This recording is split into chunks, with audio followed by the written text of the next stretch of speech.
Welcome to this next network basics video, and in this video I'd like to look at a concept called SSL certificates.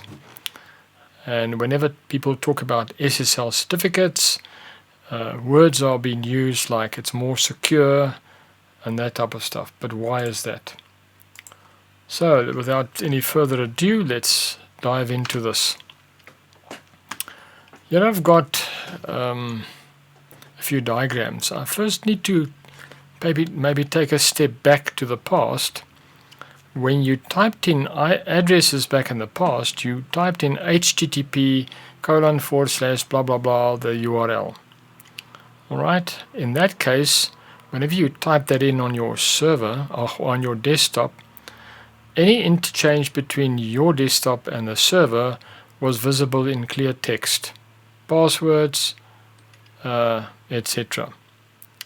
Right now, and back in those days, it wasn't all that important because then you didn't have e-commerce and personal data being sent to and from a server.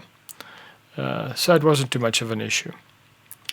But ever since, that all happens on port 80. All right. So you type in http:// the rest of the address. And all that traffic, it goes from a high port to port 80 and from port 80 to another high port. But I don't want to go into that now. Let's focus on the SSL stuff. Then, of course, when e-commerce and buying and banking was more and more used every day, a concept called SSL certificate was necessary. In this, when you type in your address, it says https:// blah blah blah, the rest of the URL.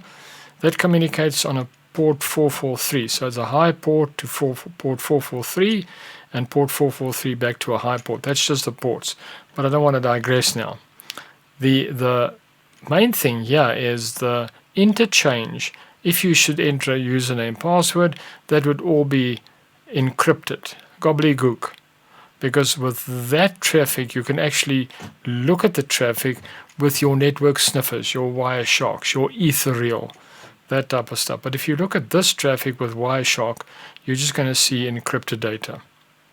Right, so it makes for more secure data transfer between your desktop and the server. All right, so before we look at the actual interchange, there's another thing that I just want to look at, and this is symmetric cryptography and asymmetric cryptography. Now don't worry, we're not going to go into heavy mathematical cryptography equations, but I think it's important to highlight this because you'll see a little bit later. In both symmetric and asymmetric cryptography, you've got a key involved. So you've got text, it gets encrypted, it ends up as encrypted text, and then it can be decrypted on another server using a key. Same here.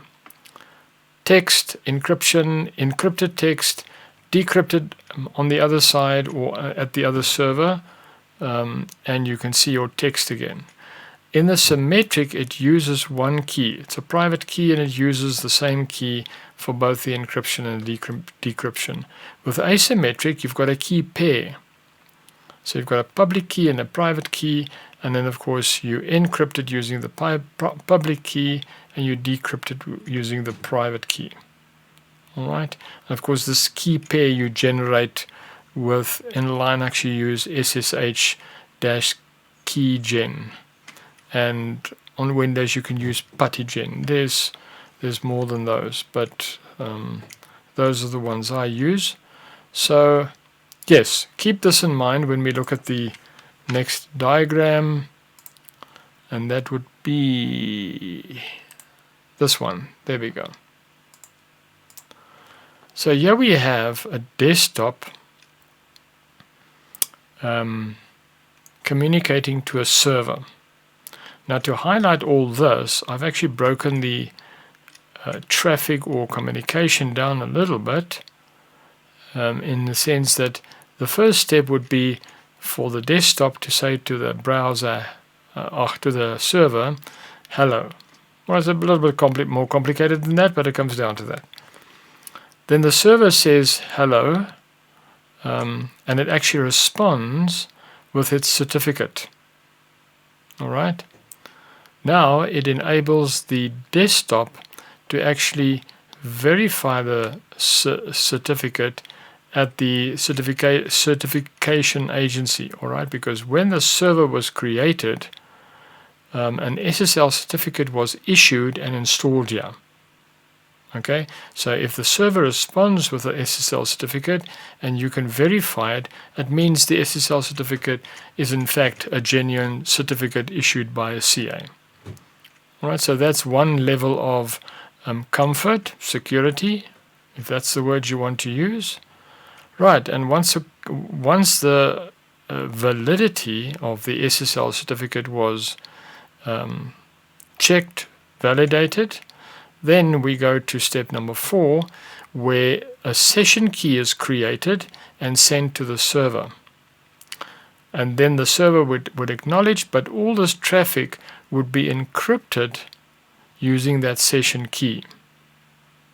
Okay? And then, of course, any traffic, 6, 7, 8, 9, back and forth, sending data back and, between the desktop and the server, where your page updates and you can see the information that the server is presenting to you, whether it be a holiday resort booking information, it updates your screen. So all that traffic is encrypted using the session key. Now the first two, the initial interchange, is done with two key, a public key and of course your private key. And then this interchange is done with one key. All right. So if we just take a look back at our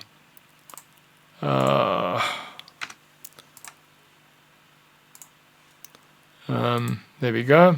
So one key is symmetric and two keys is asymmetric. All right.